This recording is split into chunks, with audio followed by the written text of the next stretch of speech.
सबको जोहार, जय जोहार, जय आदिवासी, जय भील प्रदेश।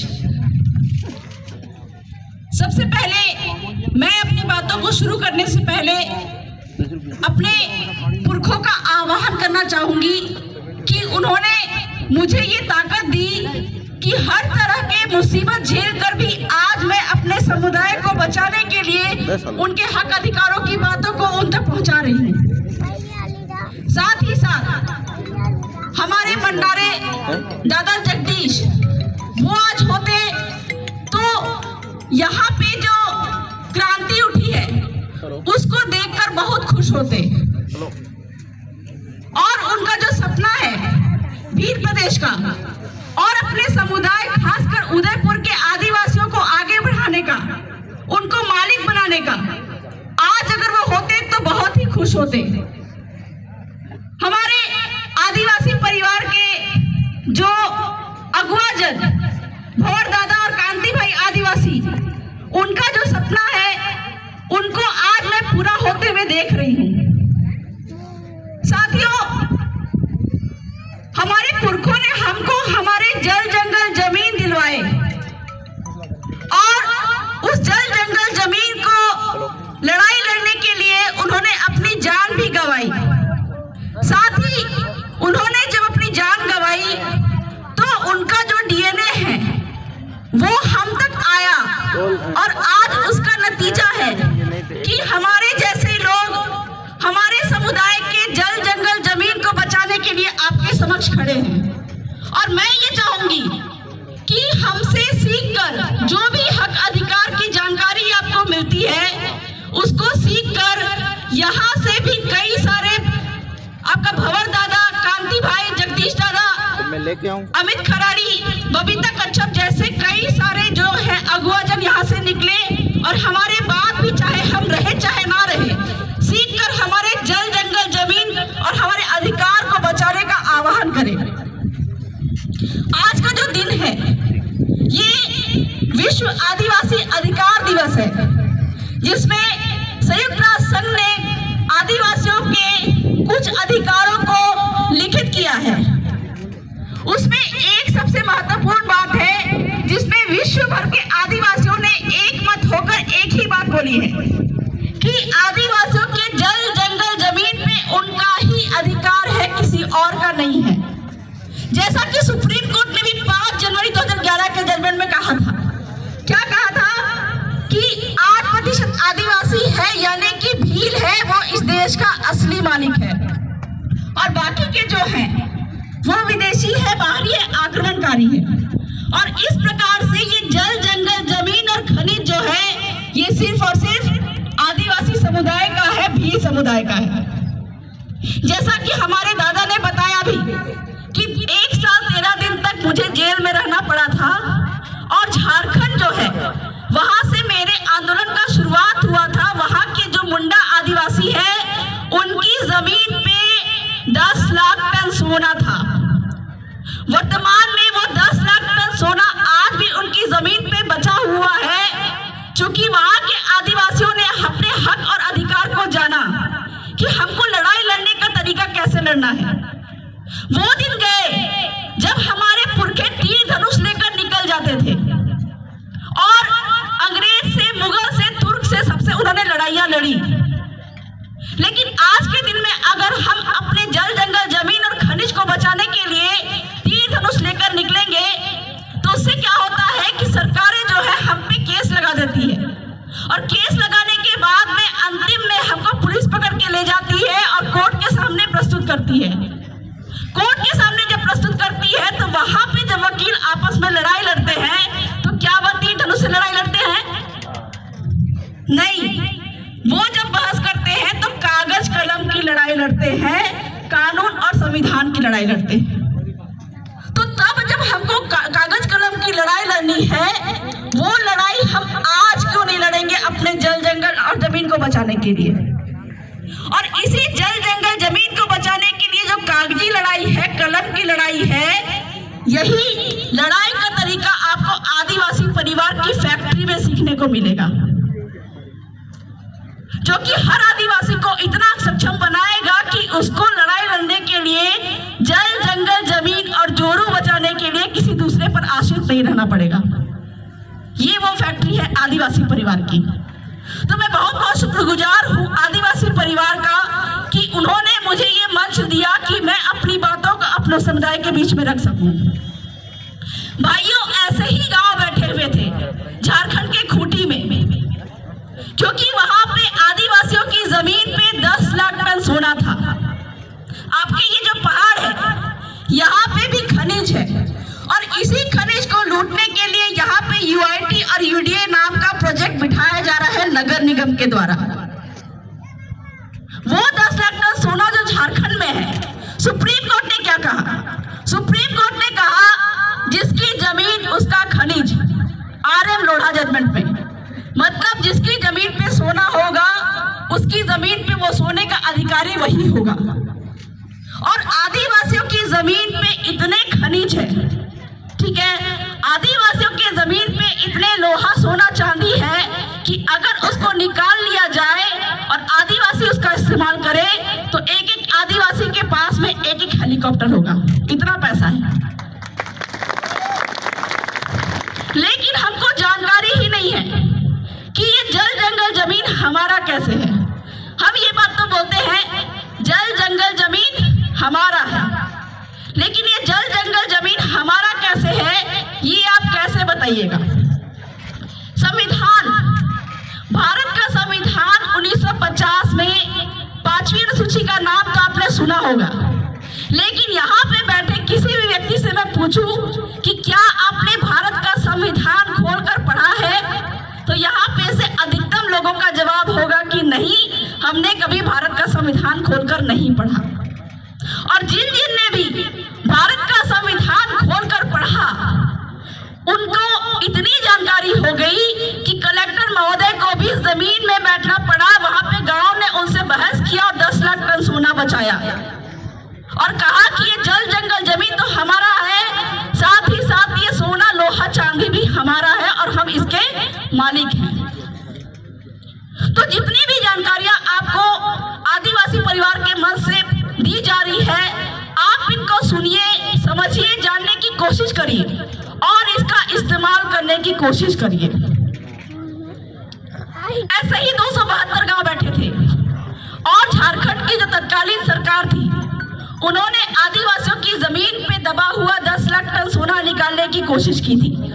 बहाना क्या बनाया था कि यहाँ पे पावर ग्रिड बिठाएंगे और आदिवासियों की जमीन लूटेंगे। ठीक वैसे ही जैसे आपके यहाँ पे यूआईटी और यूडीए नाम का प्रोजेक्ट का नाम का चिड़िया आ रहा है।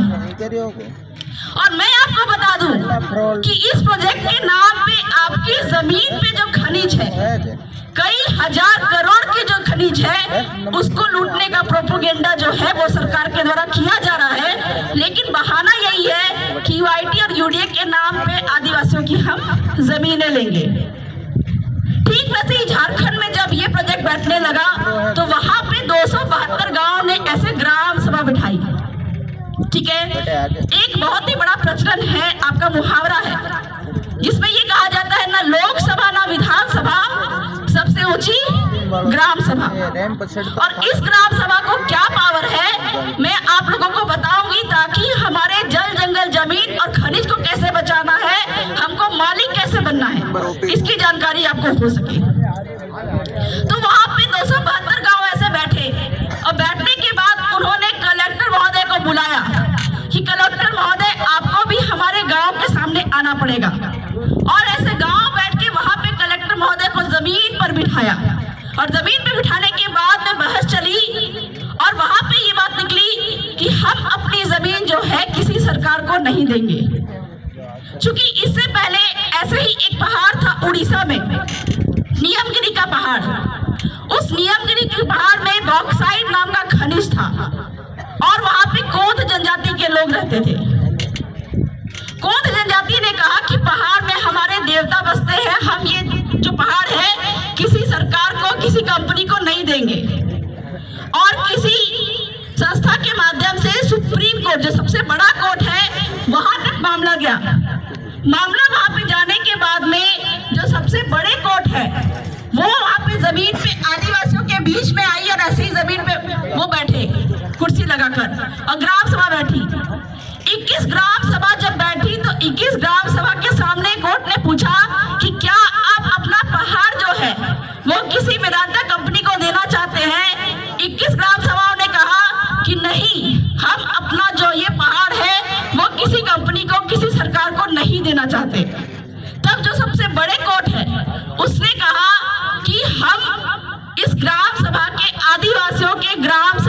खिलाफ में नहीं जाएंगे।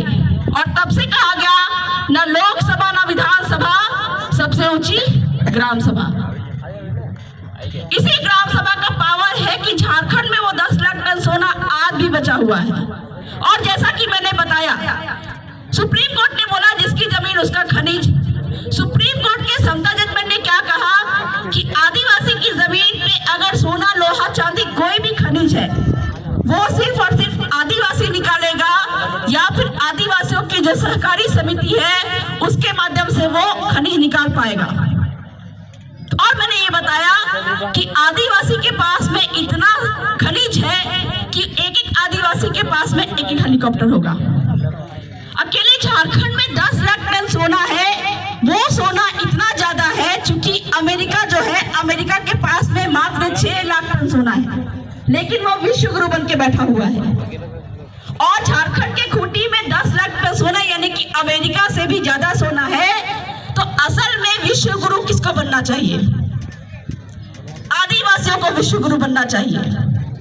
आगे जाके पता चलता है कि मध्य प्रदेश के सिंगरौली में गोंड आदिवासियों की जमीन पे 46 लाख टन सोना है, मतलब झारखंड से भी ज्यादा।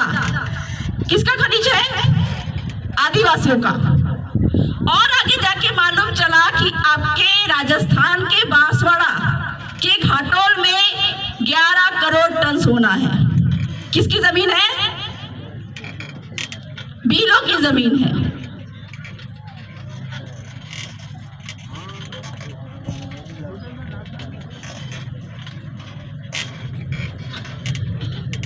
वो 11 करोड़ टन सोना अगर भील आदिवासी निकाल लेते हैं तो विश्व गुरु तो बनेंगे ही बनेंगे, लेकिन भारत की सरकारों में जो सरकार बैठे हुए हैं, दूसरे लोग चला रहे हैं, क्या वहां पे आदिवासी खुद नहीं बैठ सकता? क्या सत्ता पे आदिवासी काबिज नहीं हो सकता? बिल्कुल हो सकता है, लेकिन हमको लड़ाई लड़ने का तरीका नहीं पता है कि हमको लड़ाई कैसे लड़नी है। सुप्रीम कोर्ट ने बार बार कहा कि आदिवासियों की रूढ़िगत ग्राम सभा को सुप्रीम पावर है। कभी भी सरकारें जब यहाँ पे आती हैं जमीन अधिग्रहण के लिए, अभी भी यूआईटी और यूडीए के नाम पे आदिवासियों की जमीन और कितने सारे गांव यहाँ पे विस्थापित होने वाले हैं। कभी ये प्रोजेक्ट, कभी वो प्रोजेक्ट के नाम पे भूमाफिया यहाँ पे खनन करना चाहते हैं, लेकिन हम आदिवासियों को पता ही नहीं है कि ये हमारी जमीन है। क्योंकि हमको क्या पता है, यहाँ पे हर आदिवासी को जो जमीन मिलती है वो किससे मिलती है? अगर जमीन की लड़ाई है, हर व्यक्ति अपनी जमीन बचा सकता है, क्योंकि उनको जमीन जो मिलती है वो बाप के बाप के बाप के बाप से मिलती है। यहाँ पे बैठे हर व्यक्ति को जो जमीन मिलती है बाप के बाप के बाप के बाप से मिलती है। ठीक है, हमारे यहाँ पे लड़कियों को जमीन में हिस्सा नहीं देते। क्यों? क्योंकि लड़की अगर कल को किसी गैर आदिवासी से शादी कर लेगी तो जमीन भी गैर आदिवासी के पास में चली जाएगी। इसलिए ये नियम बनाया कि लड़कियों को जमीन में हिस्सा नहीं देना है। और आज हम अपनी जमीन सरकार को भी दे रहे हैं, पूंजीपतियों को भी दे रहे हैं और बाकी किसी को भी बेच दे रहे हैं। जबकि आपके राजस्थान काश्तकारी अधिनियम में क्या लिखा हुआ है और भू राजस्व संहिता में लिखा हुआ है कि एसटी की जमीन यानी कि आदिवासी की जमीन जब बिकेगी तो सिर्फ और सिर्फ आदिवासी को ही बिकेगी, और एससी की जो जमीन है वो एससी को बिकेगी, किसी ओबीसी या जनरल को नहीं बिकेगी। बावजूद उसके कलेक्टर महोदय जो है आदिवासी की जमीन को किसी गैर आदिवासी को अगर बेचते हैं तो कलेक्टर महोदय पे देशद्रोह का मुकदमा लगाया जाना चाहिए या नहीं जाना चाहिए? हुआ भी है। कलेक्टर महोदय सर्वोच्च पावर नहीं रखते हैं। अगर कलेक्टर महोदय आदिवासियों के माई बाप है, आदिवासियों के 4 माई बाप है, आपको ये बात जानना पड़ेगा लड़ाई का तरीका क्या है। आदिवासियों के 4 माई बाप है, कौन कौन? कलेक्टर, राष्ट्रपति, राज्यपाल और राष्ट्रीय अनुसूचित जनजाति आयोग। हमको उनसे बात करनी है। कैसे बात करनी है? कागज कलम से बात करनी है, कानूनी और संवैधानिक तरीके से बात करनी है। और जब जब आदिवासियों ने कागजी तरीके से उनसे बात की है तब तब उनका हर प्रॉब्लम का सॉल्यूशन हुआ है। तो कलेक्टर महोदय अगर आदिवासियों के बाप है, ठीक है, लेकिन अगर वो भी कानून के संविधान के तहत काम नहीं करते हैं तो उनका भी बाप है, वो उसको सजा देगा, जो कि सुप्रीम कोर्ट है। अगर आदिवासियों की जमीन को गलत तरीके से किसी दूसरे को बेचा जाता है तो सुप्रीम कोर्ट वहां पे कलेक्टर पे देशद्रोह लगाएगी। और जैसा कि मैंने बताया, हर व्यक्ति को यहाँ पे जो जमीन मिलती है बाप के बाप के बाप के बाप से मिलती है। ये गांव जब हमारे पुरखों ने बसाया था तो गांव का सीमाना तय किया था। हम जब बोलते हैं कि जल जंगल जमीन हमारा कैसे है, ये कैसे है, ये मैं बता रही हूँ। जल जंगल जमीन हमारा कैसे है, क्योंकि गांव का सीमाना हमारे पुरखों ने तय किया। ये पहाड़ देखा, बोला कि हमारे जो आने वाले वंशज है, यहाँ पहाड़ पे जो जंगल है इसका जो भी चीजें निकलेंगी, फल निकलेंगे, लकड़ी निकलेंगे, इसका इस्तेमाल करेंगे। नदी देखा, यहाँ पे हमारे आने वाले वंश है, यहाँ से पानी पिएंगे। खाली पड़ी चरवाहा जमीन है, चरागाह जमीन पे हमारे पशु यहाँ पे चरेंगे। ठीक है, ऐसा करके जिस समय यहाँ पे कोई मुगल नहीं थे, कोई तुर्क नहीं थे, कोई पुर्तगाल नहीं थे, उस समय हमारे यहाँ पे आदिवासी हमारे पुरखे बसते थे। लेकिन आज 70-75 साल की सरकार बोल रही है कि ये पहाड़ हमारा है, ये नदी हमारी है और ये जंगल हमारा है। ये खाली पड़ी जमीन जो चरवाहा जमीन है, हम क्या बोलते हैं, किसकी जमीन है? सरकारी जमीन है। हम क्या बोलते हैं खाली पड़ी जमीन को? सरकारी जमीन है। जब ये गांव का सीमाना हमारे पुरखों ने तय किया, पूरा का पूरा गांव हमारे पुरखों का है, तो आप ये बताइए कि ये चरवाहा जमीन सरकारी कैसे हो सकती है? अगर हमको ये मालूम चले कि ये जो जमीन जो है ये सरकारी है, तो सरकार से ये पूछने की जरूरत है कि खाली पड़ी जमीन अगर सरकारी है तो सरकार के बाप का नाम क्या है? हर किसी को जो जमीन मिलती है वो उसके बाप के बाप के बाप से मिलती है। अगर सरकार की जमीन यहाँ पे है तो सरकार के बाप का नाम क्या है? कभी नहीं बता पाएंगे। क्यों? क्योंकि हर 5 साल में सरकार का बाप बदल जाता है। कभी भाजपा की सरकार होती है, कभी कांग्रेस की सरकार होती है, तो कोई भी एक बाप नहीं है। लेकिन आदिवासियों की अब जब सरकार है तो आदिवासियों का बाप आ चुका है। बहुत बहुत बधाई। तो ये सरकारी जमीन किसी के बाप की नहीं है, सरकार के बाप की नहीं है। ये खाली पड़ी जमीन जो है वो आदिवासियों के बाप की है, क्योंकि ये गांव जो है आदिवासियों के पुरखों ने बसाया था। और गांव का सीमाना के अंदर की सारी नदी, तालाब, पहाड़, जंगल जो है उस पे ग्राम सभा का अधिकार होगा। यदि आप अपने अकेले की जमीन की लड़ाई लड़ती है तो अपने बाप के बाप के बाप का दस्तावेज दिखाइएगा और उससे अपना अधिकार बताइएगा। लेकिन जब गांव की खाली पड़ी जमीन, नदी, तालाब, पहाड़, जंगल की जब बात होगी, वहां पे ग्राम सभा को अपना पावर दिखाना पड़ेगा। ग्राम सभा ये बोलेगी कि ये पूरी सामुदायिक जमीन है और इस पे पूरे ग्राम सभा का अधिकार है। यही बात सुप्रीम कोर्ट के जगपाल सिंह बनाम पंजाब जजमेंट में कहा गया। क्या कहा गया?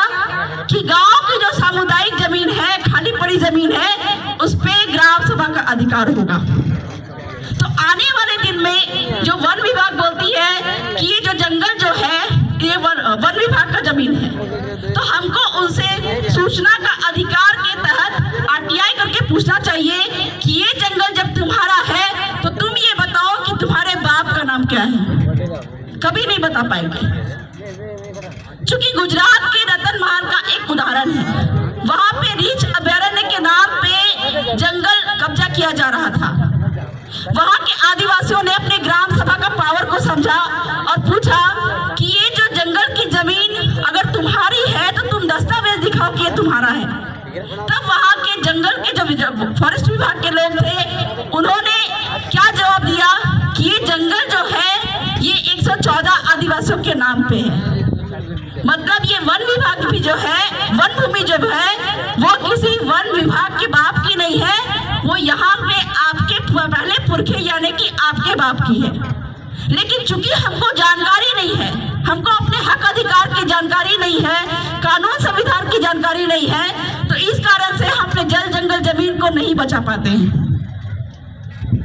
इस प्रकार से अपने हक अधिकारों को जानिए और अपने जल जंगल जमीन को कैसे बचाना है, खनिज को कैसे बचाना है और मालिक कैसे बनना है, इस बात की जानकारी आपको लेना बहुत जरूरी है। और ये जो प्रोजेक्ट जो बैठ रहा है यूआईटी और यूडीए, मैं भाई अमित खराड़ी को ये अनुरोध करना चाहूंगी कि हमने तो ग्राम सभाओं के माध्यम से यूआईटी और यूडीए का विरोध किया। क्यों? क्योंकि नगर निगम 5वीं अनुसूचित क्षेत्र में यानी कि टीएसपी क्षेत्र में असंवैधानिक है, और अगर नगर निगम असंवैधानिक है तो उस असंवैधानिक नगर निगम के माध्यम से यूआईटी और यूडीए कैसे आ सकता है? जैसा कि मोदी जी के सपनों के स्टैच्यू ऑफ यूनिटी जो कि गुजरात राज्य में है, वहां पे भी आपका स्टैच्यू ऑफ यूनिटी का जो प्रोजेक्ट बैठ रहा था, वहां पे ग्राम सभाओं ने नोटिस दिलवाया किसको? कलेक्टर को उन्होंने कहा ग्राम सभाओं ने कि चूंकि यहाँ पे 5वीं क्षेत्र में संविधान के तहत नगर निगम लागू नहीं है तो स्टैच्यू ऑफ यूनिटी यहाँ पे कैसे बन सकता है नगर निगम के मार्फत। तब कलेक्टर ने उनको नोटिस दिया स्टैच्यू ऑफ यूनिटी को कि जब यहाँ पे नगर निगम लागू नहीं है तो आपने यहाँ पे स्टैच्यू ऑफ यूनिटी कैसे बनाया, यहाँ पे ऐसा विस्तार क्यों किया, विकास कैसे किया। और फिर वहां के गांव वाले जब सुप्रीम कोर्ट हाईकोर्ट गए तो हाईकोर्ट ने कहा कि आप आदिवासियों को उनकी जमीन जैसा का तैसा वापस करके दो। मतलब हमारी जमीनें 8% मात्र की आदिवासियों की जनसंख्या है, लेकिन 8% आदिवासियों की जनसंख्या से सरकारें इतनी डरती क्यों हैं? क्योंकि आजादी के समय आदिवासियों के पास में 60% जमीन थी, अभी घट के वो मात्र 3% बच गई है। और आदिवासी जिस दिन अपने हक अधिकार को जान जाएगा उस दिन आदिवासियों को सरकारों के माध्यम से जितनी जमीनें लूटी गई हैं वो सारे वापस तो करने ही पड़ेंगे। साथ ही साथ में इतने दिन तक 70 साल से जो शोषण किया, यहाँ से जो खनिजें निकाली, उनका मुआवजा भी देना पड़ेगा, साथ ही साथ उन पे देशद्रोह का केस भी लगेगा।